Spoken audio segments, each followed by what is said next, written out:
Hey everyone, welcome to Aniki, the podcast about anime with two brothers. I'm Ben. And I'm a giant cube. Shouldn't you be like a small cube? A small cube. So anyway, this week we're going to be going over the Academy Award-winning anime, House of Small Cubes, and Big Feels. Really... Big Feels. Yeah, Big Feels. I mean, I guess it's technically an animation from Japan, so that makes it an anime, but it's not done in the style at all. Whatever, it's technically accurate. I mean, yeah, that's true.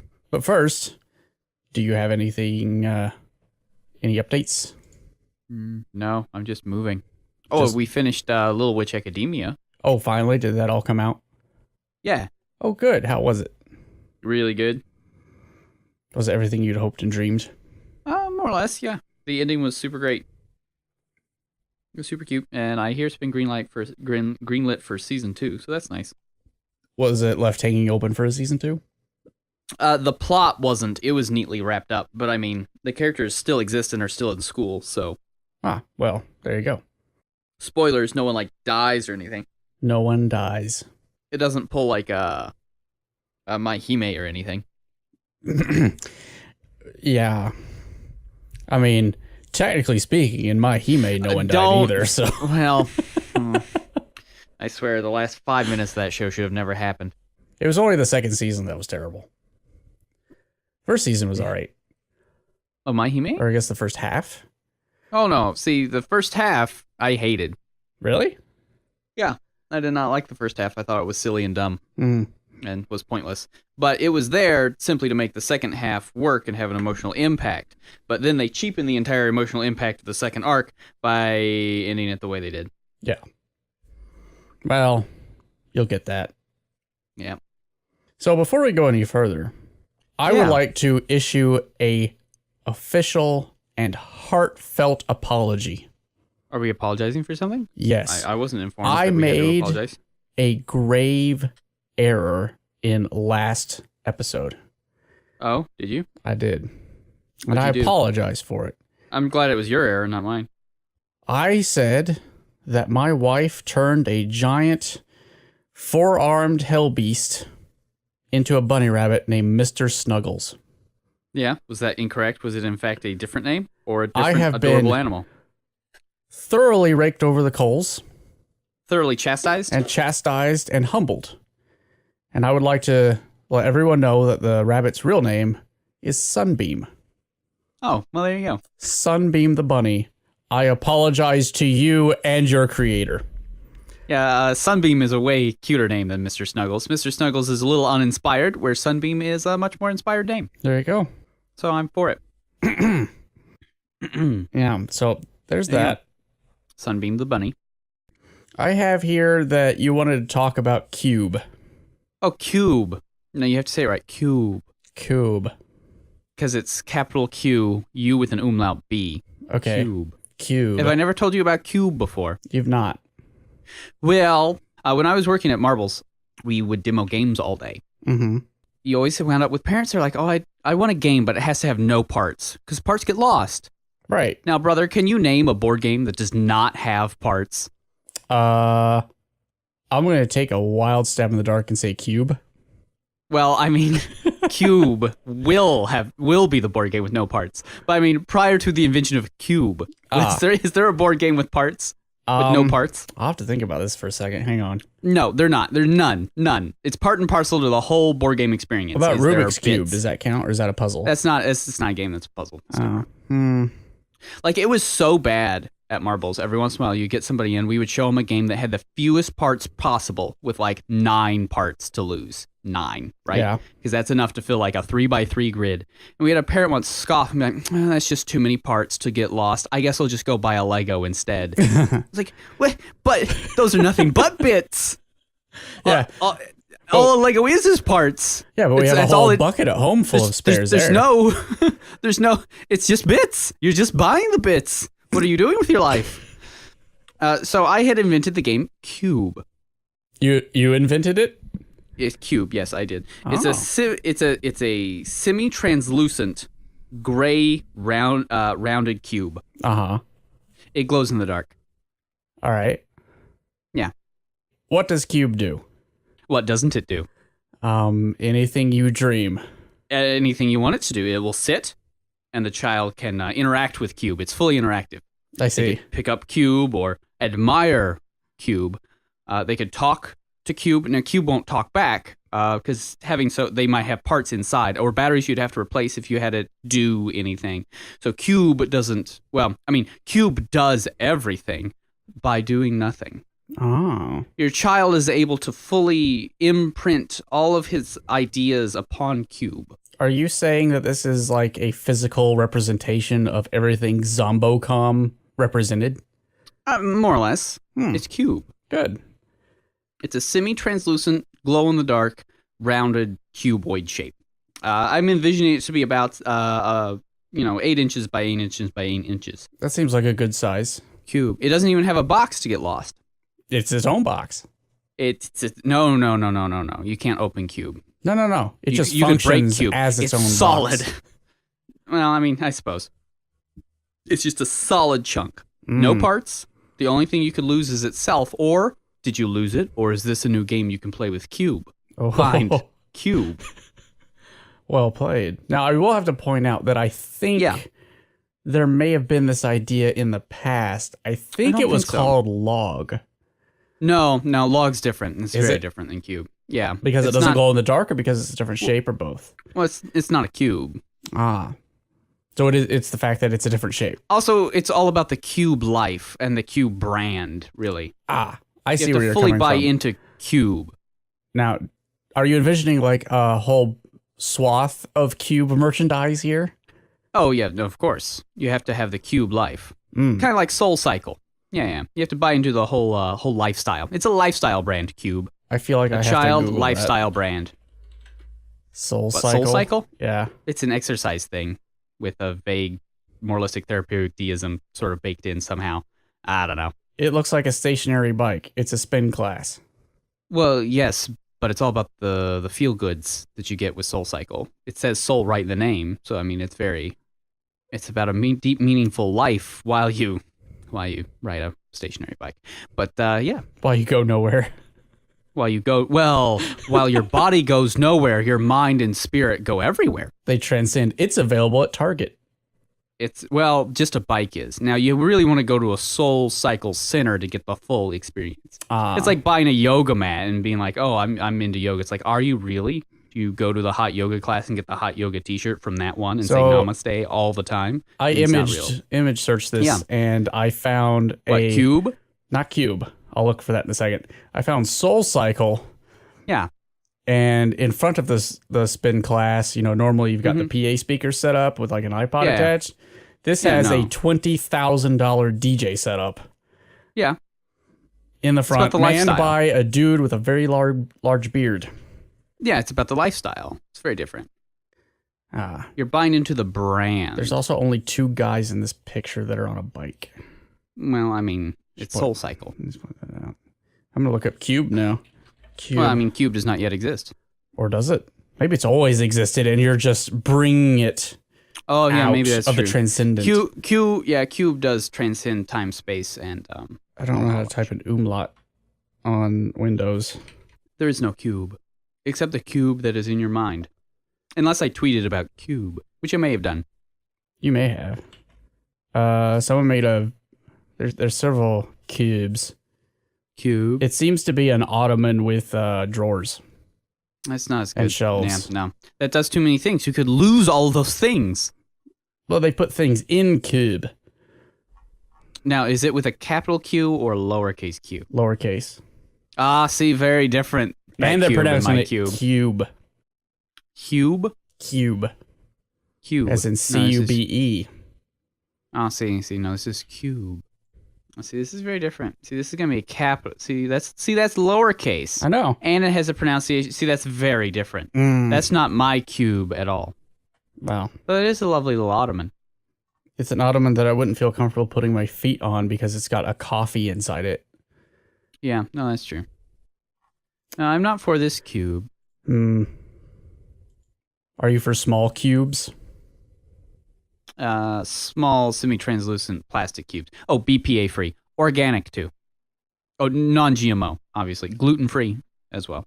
Heaven only knows if your child could lick cube, which is really just another way to experience cube. It tantalizes all the senses. How do you feel about stacks of small cubes? I mean, stacks of small cubes are very sad, so we're going to definitely avoid any small cube talk today. Right.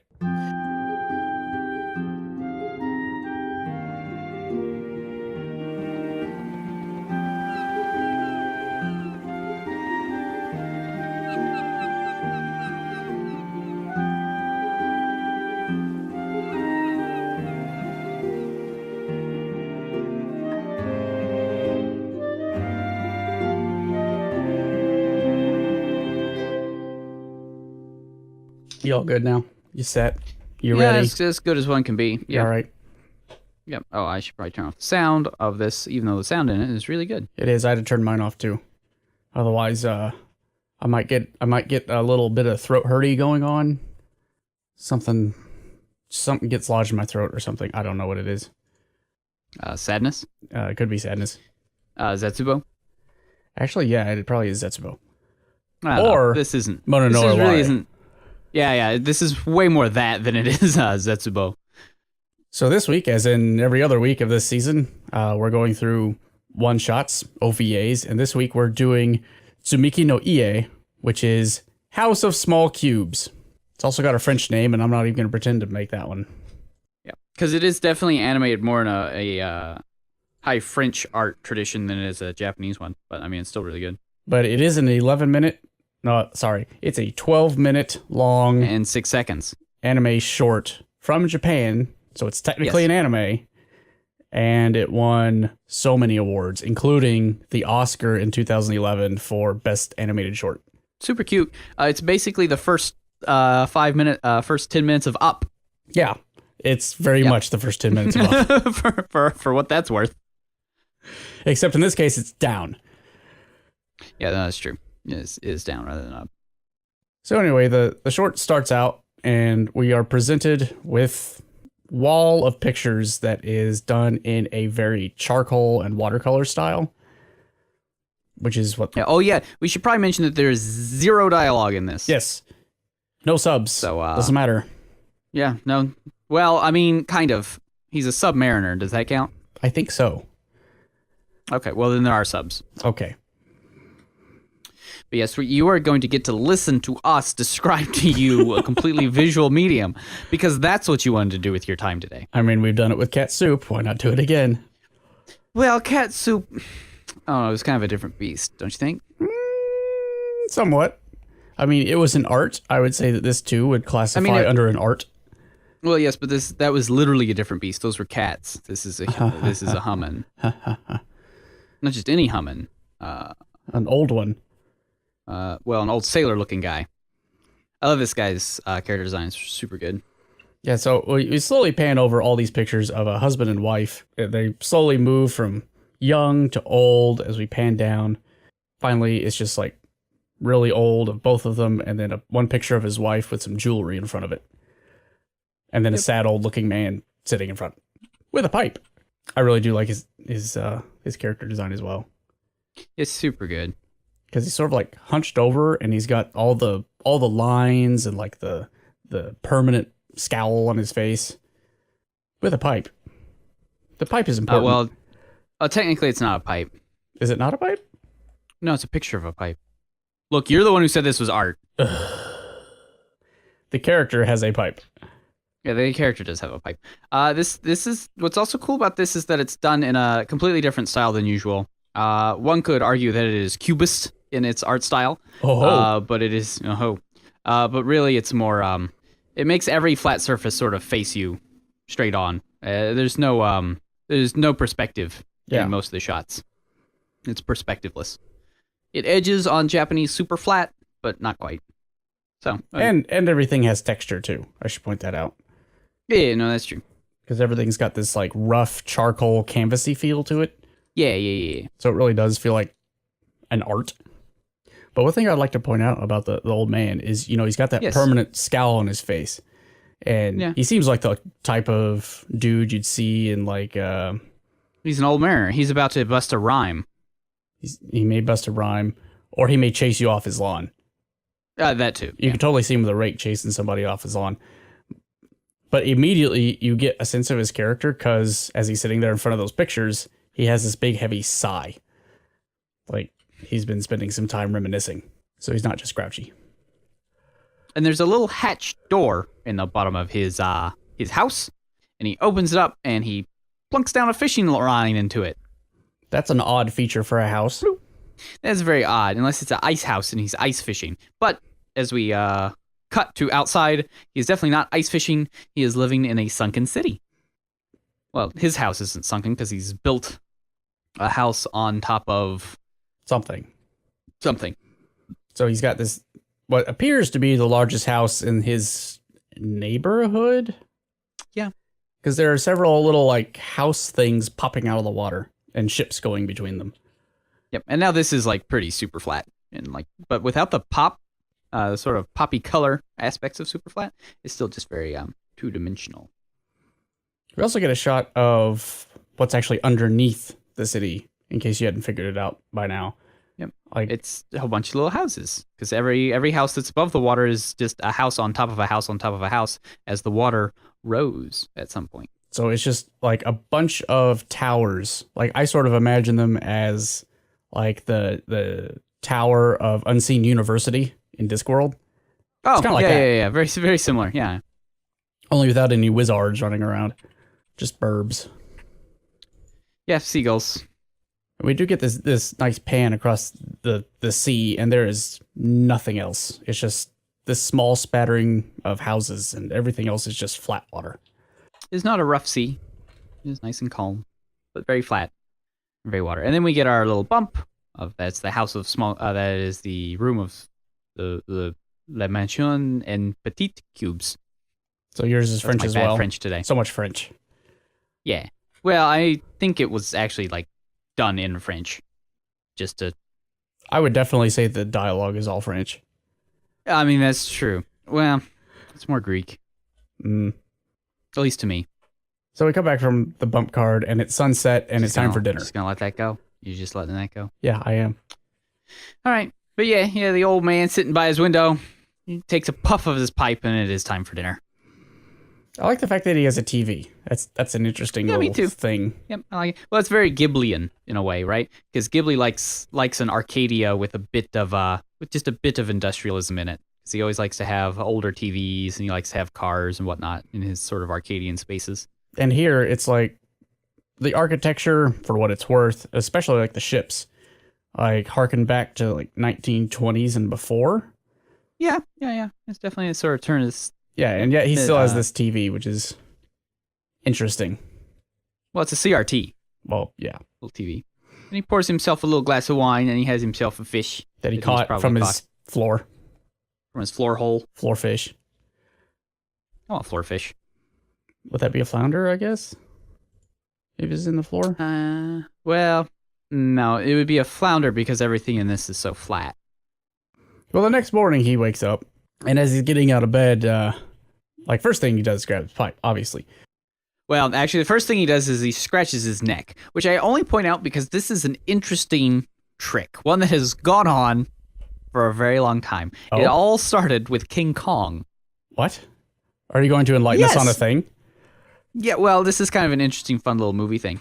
So, one of the reasons the sort of neck scratch has become a very iconic cinema thing for someone who doesn't know what to do has a lot to do with King Kong, because at one point the animators for them, they need to animate the T-Rex in the original King Kong, or I guess in one of the King Kongs, one of the very, very early ones. And the puppeteers didn't want him to just be standing there, so they didn't know what to do. So they just had him scratch himself right there on the neck. And they pay homage to that in lots and lots of stuff with dinosaurs or puppeteering and animations in general. Interesting. Yeah, I did not know that. It's a bit of visual language that harkens back to King Kong. I'm not exactly sure that's what's going on here. I mean, you might be right. Well, what I mean is not necessarily that this is a direct homage to that, but more that visual language comes directly from that. At the same time, it's a type of visual shorthand. I've gotten up in the past and scratched myself on the neck hairline. Absolutely. He has his little pipe, and he gives you a little shocked face because his house is starting to flood up again. Water all over his floor. The water is rising yet again. Damn global warming. It must be global warming. Well, he looks around his room and he's like, he has a strange expression. Like, he's not at all surprised by this goings on. More like, ugh. Again. Typical. So he takes a look at the picture of his wife and then... Does he? I think that's a picture of him as a young man, actually. Is it? No, that's definitely his wife. Well, let's take a look. Hold on. Nope, super is not. It's the picture of his wife because it's got all her jewelry in front of it. Well, yeah, but that's definitely not his wife because we know what his wife looks like, and that's not it. And he's wearing a suit there. It's with his a bow wife. tie and a cummerbund. If you want to say that's a female figure, you're wrong, because that's him. That's him as a young man. That's not the character design of his wife that we get later on in the show. That may be his son-in-law, but that's definitely not his wife. That's the same picture as this from earlier. That's not the same picture as It's that. literally the same picture as that because the jewelry's in front of it. Well, yeah, but it's not. Now, that's actually very interesting. And the photos to both sides are different, too. Because if you look at the collar of these two, that's a rounded collar. Where this is, that's a rounded collar, where on this picture it's straight. It's angled in a triangle. Also, if you look on the picture to the left, its frame is different than the picture on the left here. So that's actually very interesting. The question is that an error or is that intentional? It's probably intentional. Hang on a second. Yeah, go ahead. Looking at the two side by side, yeah, you'll note that in your screenshot, the picture with the interesting looking matting, like the curly Q matting, is on the left, whereas the bottom it's on the right. Yep, that's also correct. I think the frame is flipped. No, I don't think so. But it isn't because the jewelry's in the same space. Yeah, no, I know. I mean, I can see where you're interpreting that. That's not the same, but that's not the same individual. Because, I mean, the shirt's completely different. That is interesting. Yeah, see, it's completely different. Huh. Yeah, see? I do see. I don't agree, but I see where you're coming from. Like, I can see how you could interpret it that way. Well, I'm not quite sure there's even an interpretation. Those are two clearly different images. Because story-wise, it goes along, if it's his wife, it goes along with everything else in the short. But if it's him, that opens up a whole new different interpretation to his things that he's doing. Well, no, I mean, it's both, right? Both and? Because it represents both. Yeah, it's both and. But I mean, that's clearly not the same picture as the one shown in earlier. Huh. There's just no two ways about that. Those are completely different. Now, is that an animation error or by choice? It's probably by choice. Since it's so short. Yeah. Huh. No. Well, regardless. Yep. By the way, he takes a look at the photo on the shelf of a younger individual, either him or his wife. And then he goes up to his roof and has delivered to him mortar and bricks by a strapping young gentleman. I love this guy's character design, too. It's really good. He's just this giant dude. Well, it's a giant triangle. It's really good. On little legs. And he starts plapping down his bricks. By hand. Plap. By hand. Well, a thing to note here is, as he's building this, obviously he's building a new room on top of the old room because that's how the architecture here works. Yeah. First thing to note is that the room he's building is slightly smaller than the one he's currently occupying. Yep. Like, he doesn't go out to the roof. edge. Nope. It's very small. They're all trapezoids. So. We cut away from that and look at his neighborhood a little bit, and you'll note that some of the buildings are even further underwater than others. Again, some are like his, where one room is half flooded with a roof, with another room on top of that. Just useful to point out. Yep. And some are derelict. Yeah. And from the scanning shot of the city, we cut to him again in the rain with a little umbrella of him still plapping bricks. And then him in the wind, still plapping bricks. And then him plapping bricks and doing his laundry. He's working hard. Get a montage. Yep. For what it's worth. Of him plapping down his little bricks. Brick by brick by brick. And we see his happy new little house with his new little chimney, and he's got his TV up there. And he's down to the lower level, the space right below his, and he's in a little dinghy, and he's trying to get all of his stuff so he can take it all upstairs. And what happens? Oh no! He drops his pipe. Up there. And it floats not just down one room, but down to the next. Because he left his trap door open. Well, did he leave it open, or did the rising water open the door? It seemed like a pretty solid door, and probably. It's the only one that is left open in the whole of the short, so... Yep. I assume he left it open. Anyway, he goes ahead and moves everything upstairs and makes sure to set all of his pictures just so, including the and plop. unknown one. Yeah, and he plops down in his chair with a great little animation, and he reaches to puff his pipe, and no, he's got no pipe to puff. I like that because, you know, you're that old, you've spent however many years smoking a pipe. It's like part of your hand. Yeah. And he's clearly like missing it. He's wiggling his fingers around like, this won't do. Yep. So when the little merchant boat shows up again, he's got himself a box of pipes, and he's trying to find himself a new pipe to puff. But he looks up to the boat, and he sees diving gear. So he's like, well, nuts to that. I'll just go get mine. Let's go. Also, this captain is awesome. He is awesome. I love his beard.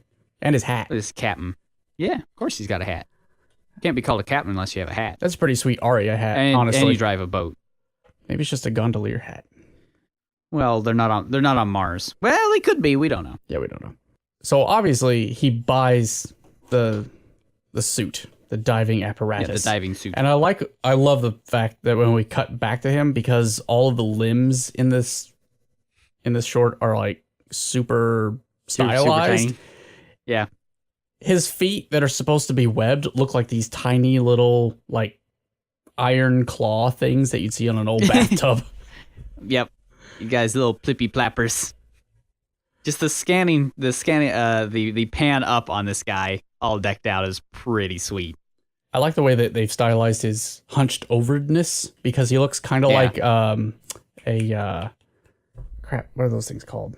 Monochiwans Baba from Fifth Element. Oh, yeah, no, he kind of does. Yeah, he does. Yeah, he's here to get the stones because they're not safe that's here.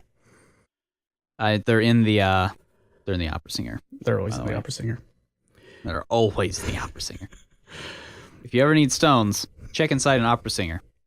Guaranteed to be there every time. So what I love about this is he's got the door in his floor open. Yep. Because he's obviously could go in, but he doesn't just hop in like you'd expect.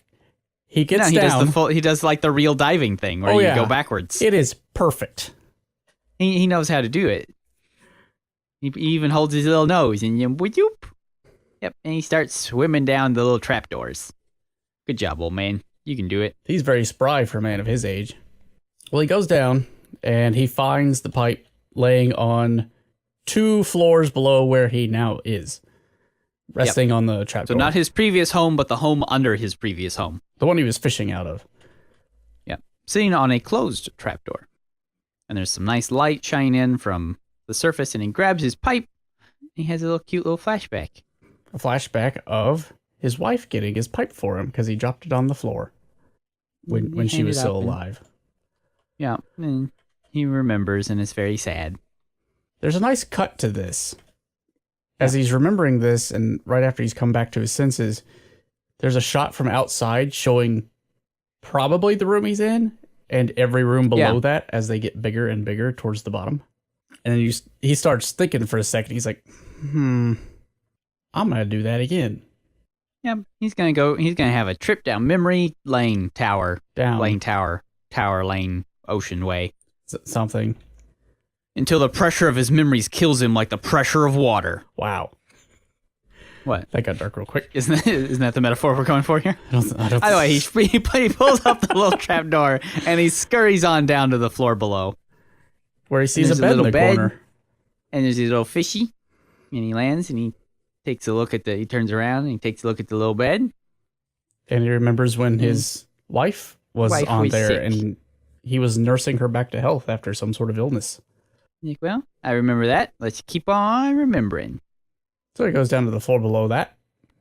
Yep, And then there's this a little one- couch, and the room's a little bigger, and it's got nice tall windows, so it's nice and big. And he remembers a nice long little scene Mm-hmm. of his kid and his grandkid, and them taking a picture all together. Grandkids. There's multiple Yeah. grandkids. He's taking a picture of them, and then he accidentally trips in front of the camera and makes a goofy picture, I guess, because we don't actually get to see what the snapshot looked like. I'm sure it's on the wall upstairs at the beginning. I'm sure. And so this kind of sequence continues and continues on. Yep. One scene after another. Going down and down into subsequent bigger and bigger houses as he goes through his life in reverse. I like the floor under this because it's a scene of the door triggers a memory of the time that what was apparently his daughter brought her husband home for the first time, or at least Or the man her, to be her fiancé. husband for the first time. Yeah. And the old man's like, when the young man holds his out wife- his hand to shake his hand. Yeah. And his wife's His wife pushes him along. Come on no, now. go shake it. And he shakes it, and they do a great little transition of the old man and the young man turning to take the wedding photo. Yep. And you can see the little city of cubes there in the background. I really like that transition. That's a good one. Yep, it's really good. And of him putting that little of his wife putting that picture on the wall, and him having another puff of his pipe. He seems pretty content with that. I like how you can always tell this old man because of his chin, because he just has a very like Popeye-esque chin, and they keep that through all of his character designs. Another thing to point out, though, is he has that pipe Yeah. in every single one. That's, Oh, does he? yeah. He always has his pipe. It's not a pipe though; it's a picture of a pipe. Thanks.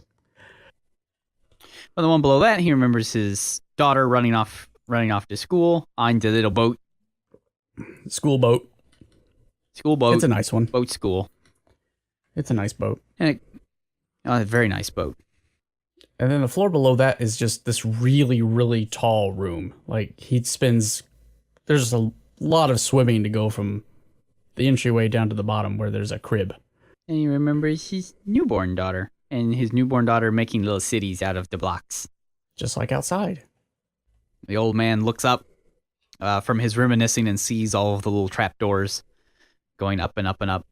But then he goes down to the bottom floor, and it's a teeny tiny house again. But not much bigger than the one at the very top. And then we get an exterior shot of the house above it on stilts, and his house there on the bottom of the house that he's in, bottom of the seafloor, and it's much, much tinier. And he opens the door of the bottom house, and he goes out to the seabed. And looks at the whole thing. Up at his entire house life. Well, he not only does that, but he looks around at the neighborhood, and you can see that while there are other towers that are just as big as his and probably peeking out of the water, there's some that are only like 2 stories or 3 stories tall and have been submerged for decades probably. And he remembers back when this was all grassy field, like the time before the water, when apparently there were trees and things, and he first met his wife as a small kid. Yep, and they chase each other around a tree, and it's super cute. He still has that chin, though. Well, he does. They chase around, each getting older and older and older, and then he finally catches her on the side of a tree and proposes to her, and he's super cute. I do like that, especially after the time before that when he went around, he had just donned his trilby, and then they come back around and he takes it off, and it's clear that he's proposing there. And then she says yes, and then they hug and spin around, and then we get a picture of the doves, which is a mirror of some doves earlier on in the episode. The seagulls. I think. Yeah, the seagulls. And then we pan back down to the 2 of them Building their first house. a little house, brick by brick together. He's very cute. Just like he was doing before.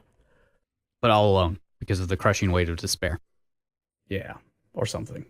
But we see their little house, and they have a little wine toast after he makes a little mock speech swirling his wine saying documentary. And they have a little tink. Oh, but right before they tink, it cuts back to the old man sitting. We get a sad. Sitting all right alone. where he was. With his swim gear and everything else around him is water and emptiness. What once was is no longer. Yep, as he tinks his imaginary glass. But is it so imaginary? Because he looks down at the seafloor after being a little nostalgic, a little sad and nostalgic about his house he made with his wife. Yep. Under the ocean, under the weight of all these other houses. Well, he picks it up regardless, and yeah, when he looks down, he sees the little wine glass and he picks it up. And he takes it back with him, back to the top. Yeah, we get a pan all the way up all the little houses with a fade cut with the bubbles, because life is the bubbles under the sea, as we all know. Always. And we cut up top to nighttime, and there's a little light glowing in the little bit of his house that's left. Where he's fixing dinner yet again with fish and wine. But this time, he has the old wine glasses. Old wine glass. And he fills both of them up with wine, and in front of the TV. He swishes it around. He puffs his little pipe. And then toasts the other glass. Man, and then we're done. I think some dust just came in through the vent or something. No, yeah. I don't know what's going on. It had to have. No, I don't know. Yeah. I couldn't tell you. So, what did you think of this? Well, it's too sad. It's not actually sad. It actually ends on a bit of a hopeful note. If he were to just if he was just to take off his diving mask down there at the bottom of the houses and just drown to death, that would be sad. This has a bit of the fact that he brings it back up and he toasts it has it end on as a happy of a note as you can for something like this, right? Right. It's like he's not going to get his wife or his life back or any of that. Like, it's all done and past, but he can fondly remember it and accept it, which is what he does symbolically by bringing it all the way back up to the top and tinking it. So, you texted me this morning after you watched this. Yes. With some exclamation points and such.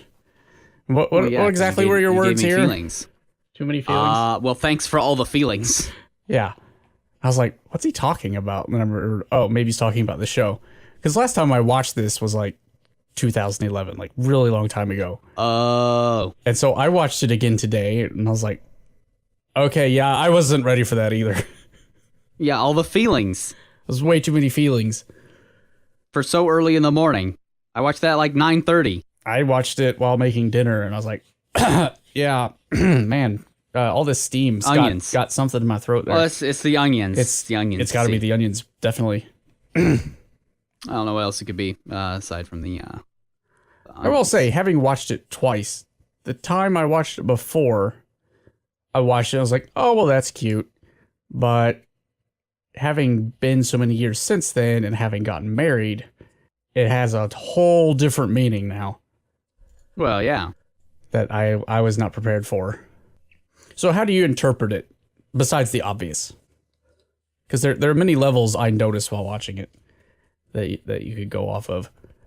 I mean, I think it's one of those things that, more than a lot of others, I think this is one you just sort of need to watch without having somebody else, like, tell you what it should mean. Because I think it's one of those things that's so layered that it's best to just sort of take in. Like any piece of, like, really great art, you don't want to have somebody, like, tell you what this, like, portrait means. You just kind of want to go in and sort of experience it. To you, what did it mean? Well, I mean, it's very Mono no Aware, right? Where it's got sort of that nostalgic melancholy to it. Mm-hmm. But it's got more hopefulness at the end of it than a lot of pieces that explore that, especially of the Japanese variety. That's true. They aren't known for their hopeful endings usually. I have to say, I viewed it both as the Mono no Aware, but also I saw the buildings in a different light this time. And I didn't see them as just, that's his neighborhood and he's going through his physical house and remembering the times gone by. It seemed more like all the houses actually represented lives. Oh, well, I mean, yeah. Both literally and figuratively, because it was just his small area. I sort of interpreted it as that ground level where the ground was. That was his childhood with his generation. Yeah. And then as the sea came and slowly took things away, and some of the buildings got cut short, some of them kept growing, and now there's only a few left. And that's like him and his friends. And that's why I sort of pointed out those roofs, at the start, because what, like, a couple have just gone under and that's it. Yep. Yeah, because there's only a few homes left in his neighborhood. The building literally and figuratively represents his life. Yeah. That's why the things kept getting smaller and smaller and smaller. But it is interesting if you look at it in that way, that top room being the same size as the bottom room. I don't know what that means per se, but it's really interesting. Yeah, it's a really good mirroring. Because like everybody's lives, right? Like they start small and then they widen and then they go back to being kind of smaller again. Yep. And it only widens. Like it's a grand escape. Like he's got the whole world in front of him. Then he gets married. I guess you could take that a little cynically and be like, they get walled into a small area. But he's made that choice. And then it grows from there. It grows out and up. So I liked it. I thought that's a good message. That's really good. If indeed that was the message. I think there are multiple messages with something like this. Which would you say is more impactful? I'm not going to ask which is better. I'm going to ask which one was more impactful. First 10 minutes of Up or this? Well, that's complicated. Because I think the difference being the first 10 minutes of Up tell almost a complete story, but not quite, right? Because it's just telling you how a guy got from... what's the best way to put this? Up sets a stage. The first 2 minutes of Up set a stage, so it doesn't really end on the same sort of way that this does, right? This gives you a better bit of closure, but that has more to do with just how storytelling works, right? Where like the first 2 minutes of Up can't provide you with too much closure because I mean this is just a sort of a preamble, right, to the story we're about to tell. Where this one is its complete story. So, I mean, that's true. Yeah, I can't really tell which one impacted me more. They do very different things, and they're intended to sort of elicit two different emotions. Yeah. Right? So I think it elicits the same emotion, but I think you're right. I think the last bit of both is where the crux is, because in this one, there is the closure, and the other one leads into that's how he became this guy, and then rest of movie happens. Yeah. Whereas this one wasn't. They serve different functions. It wasn't really, this is how he became this guy. It's just, this is how he is. Yeah. The end. Yep. There's still character development in, because the sort of difference is, right, in the first 10 minutes of Up, he doesn't come to grips with his past yet, because that's what the whole rest of the movie is for. Correct. Where in this, he comes to grips with the past during the short. Yeah. So, therein lies the difference. There's no true character development in the first 10 minutes of Up in the way there is in this. Right. And I think in this one, he already had a good sense of, who he was and who he wanted to be. It was just... Yeah. He, on a chance, decided to go through his life. I mean, you could even read that as he's about to die, and this is his life flashing before his eyes, in a sense. But it's that kind of thing. And it is. And it is too, right? Because like it's hard for his house to get much smaller than it already is at the top. So like his character is fully developed at the beginning, and we're just there to find out what that character is. Whereas in Up, he started this way, ended up this way, go movie. But you should definitely watch this one. Oh yeah, no, 100%. Because I mean, it's just like 12 minutes. It's 12 minutes, and so I mean, what else are you doing with your life? If you need a good cry, this is a good one. Yeah, it's not even a sad one; it's a good one. No.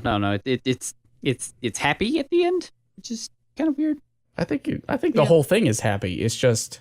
Oh yeah, no, it is. It's just a little melancholic. It's melancholic, I think, as a sort of memento mori thing. I mean, yeah.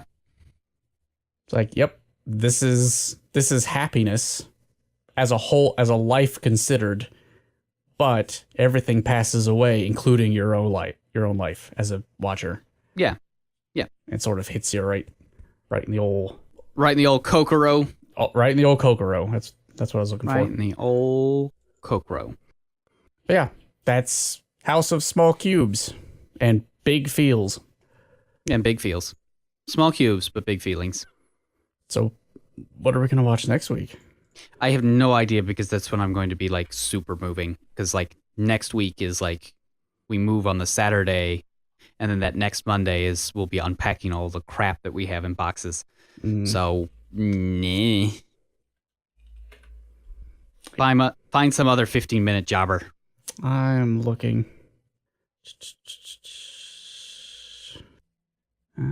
What's Mizu no Kotoba?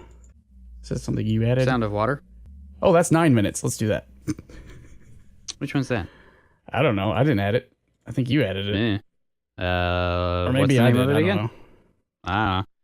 This also won an award, and this is super old. It's 2002. Oh, wow. Nice. The question is what is it on? Probably Crunchyroll. It's on Crunchyroll. Yep, so it is. Yeah, I must have just found it when I was looking for like short stuff. But yeah, if it's 9 minutes, then yeah, I can probably do that. So yeah, that sounds like a good plan. Next week, we'll watch Mizu no Kotoba, and then maybe in October, we'll be watching some Yamishibai.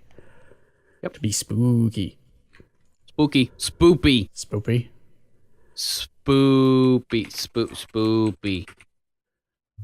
Is that a thing I should know about? Or creepy. Yeah, look up, just Google Spoopy or creepy. Oh dear. I'm scared. Spoopy. Origin. It comes from, oh, well, I mean, that's part of it. But no. On October 15th, 2009, Flickster user Mike Woodbridge uploaded a picture of a Halloween sign with the word Spoopy written in a Spelton-style font. S-P-O skull P-Y. So it's like someone in China misspelled spooky. So Spoopy. And then that was it. But then, the other thing, on June 18th, 2013, Tumblr user blah, blah, blah posted Woodbridge's photo of Spoopy juxtaposed with a picture of a cake with the word creppy. C-R-E-P-P-Y written on it, shown below. In the next 3 months, posts gathered a bunch of, so Spoopy and creppy. Oh my goodness. Well, I guess we'll be you can look. Spoopy and creppying. Wow. What I love is at the bottom of this Know Your Meme search is is this little graph, and you can see that like every October it gets like big on the internet. Yeah, Spoopy, creppy. Yeah, those are the. So yeah, next week, Mizu no Kotoba. Go watch it. So see you next time. Bye forever. Hey guys, thanks for listening. If you'd like to get in touch with us to leave comments or suggest future silly topics, you can contact us on Facebook or Twitter at Aniki Podcast. Or if you'd like to know more about the show and hear past episodes, check out our website at aniki.fm. See you next time on Aniki.